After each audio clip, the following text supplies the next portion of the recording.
Halo teman-teman, selamat datang di channel Zona Matematika. Nah, pada pembahasan kali ini kita akan mencoba untuk mengulas ulang operasi hitung pada bilangan bulat.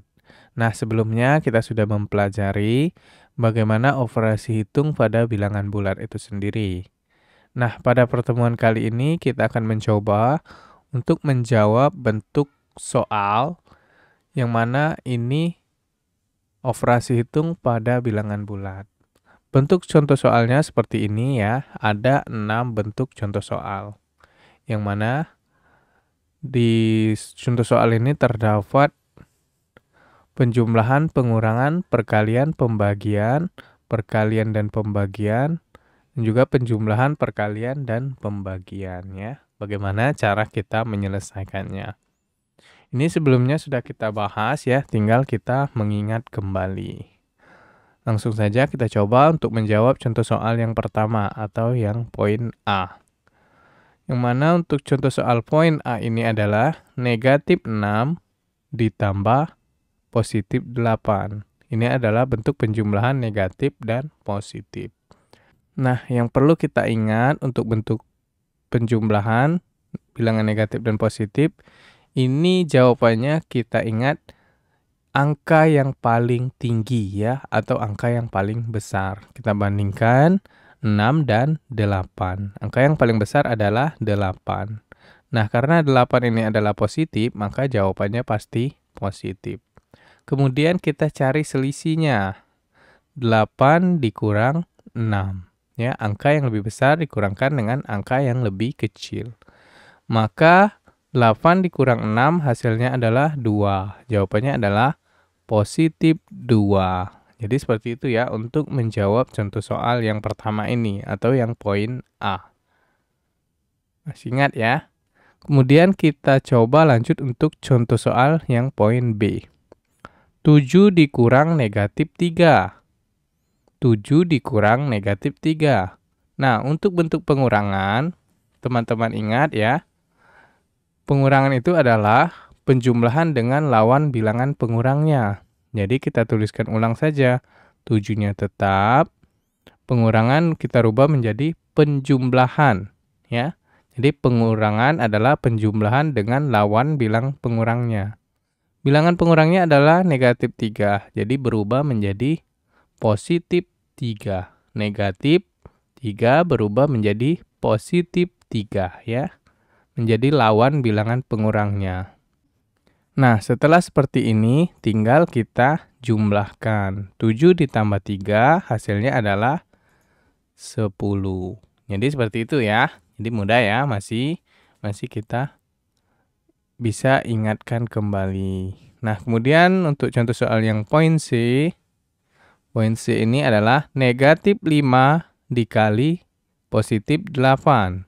Ya, ini adalah bentuk perkalian negatif dan positif.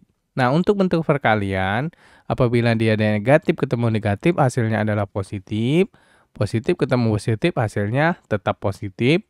Nah, namun apabila dia negatif ketemu dengan positif, hasilnya adalah negatif. Begitupun positif dikali dengan negatif, hasilnya tetap negatif.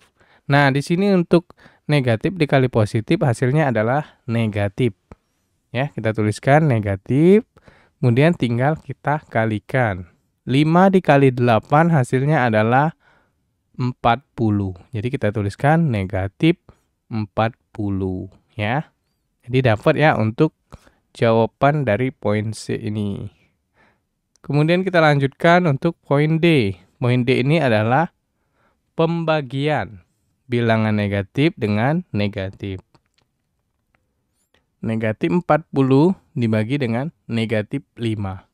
Negatif dibagi negatif hasilnya adalah positif. Positif dibagi positif hasilnya adalah positif. Negatif dibagi positif, negatif. Positif dibagi negatif, negatif juga ya. Jadi itu yang teman-teman perlu ingat. Apabila dia sama bilangannya, dia menghasilkan positif.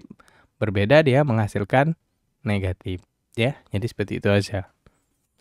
Nah, untuk di sini negatif 40 dibagi Negatif 5 hasilnya adalah positif. Kemudian 40 langsung kita bagikan dengan 5. Hasilnya adalah 8. Jadi positif 8. Ya. Jadi seperti itu untuk menjawab contoh soal poin D ini. Nah, selanjutnya contoh soal yang poin E. Ini adalah bentuk perkalian dan pembagian. Apabila operasi hitung ketemu antara perkalian dan pembagian, ini kita dahulukan operasi hitung yang sebelah kiri. Karena nilai perkalian dengan pembagian itu sama nilainya ya. Jadi kita dahulukan perkalian dan pembagian, baru penjumlahan dan pengurangan ya. Nah, setelah seperti ini kita tinggal kalikan. 2 dikali 6 hasilnya adalah 12. Kemudian kita bagikan lagi dengan 3. Tinggal kita bagikan. 12 dibagi 3 hasilnya adalah 4 ya. Jadi seperti itu untuk menjawab contoh soal perkalian dan pembagian ini. Nah, kemudian untuk contoh soal yang poin F, ini adalah penjumlahan perkalian dan pembagian. Karena di sini ada tanda kurung, maka operasi hitung yang di dalam kurung kita dahulukan, baik itu penjumlahan, perkalian, ataupun pembagian, dan sebagainya ya. Apabila dia ada tanda kurung, maka dahulukan di dalam kurung. Walaupun ini adalah bentuk penjumlahan, dan di sini perkalian. Ya, jadi kita dahulukan dalam kurung, kemudian dikali dan dibagi. Kita dahulukan operasi hitung yang sebelah kiri. Nah, langsung saja kita jawab. 2 ditambah 3 hasilnya adalah 5. Kemudian 5 kita kalikan dengan 6. Kemudian kita bagikan dengan 10 tadi ya. Ini kita kalikan. 5 dikali 6 hasilnya adalah 30. Kemudian kita bagikan dengan 10. 30 dibagi 10 hasilnya adalah 3 ya. Jadi itu seperti itu untuk menjawab operasi hitung pada bilangan bulat ya. Baiklah teman-teman ya, semoga dengan ulasan kembali ini teman-teman menjadi makin paham dan mengingat kembali untuk bagaimana mencari jawaban dari bentuk operasi hitung pada bilangan bulat. Sampai di sini pembahasan kita kali ini. Semoga mudah dimengerti, semoga bermanfaat dan tetap semangat.